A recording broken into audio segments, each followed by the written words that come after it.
解碼遊戲時間係25分鐘， 20蚊。成個遊戲分為6個區域。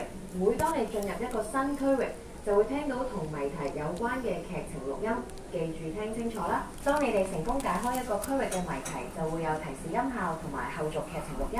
要留意啊！每當你所在區域熄燈，你就可以跟住指引燈光去下一個區域繼續挑戰。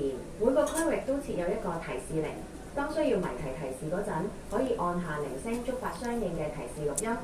成個遊戲提供3次提示機會，請加以善用。故事背景：今日係爺爺90歲大壽，全家特登翻晒香港同佢賀壽。爺爺由細到大都係賽馬迷，成日講佢後生睇過嘅傳奇賽事。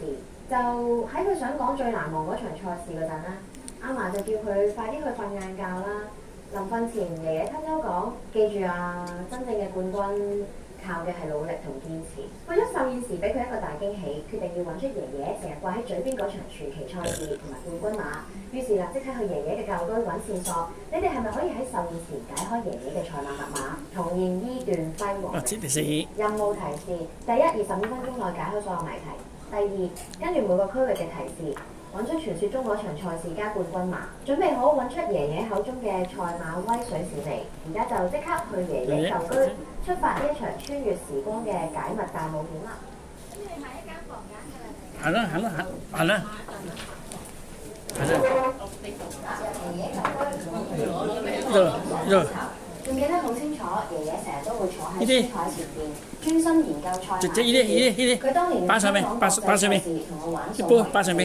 爺爺好有心機㗎，自己整咗啲小獎杯，佢會用唔同顏色嘅相框去分類，再要我計翻香港國際賽事嘅途程，而我就要將啲獎杯放啱位。先晒色啊！勁啊！得嚟，得嚟，喂，走。你好，我係電視機前着住雪花畫面，爺爺都喺賽事前幫電視教台。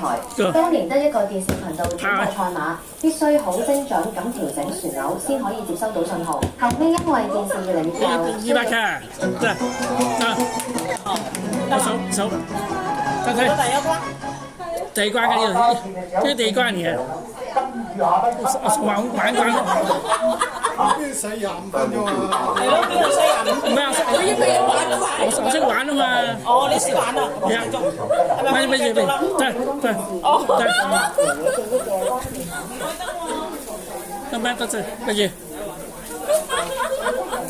最呢個。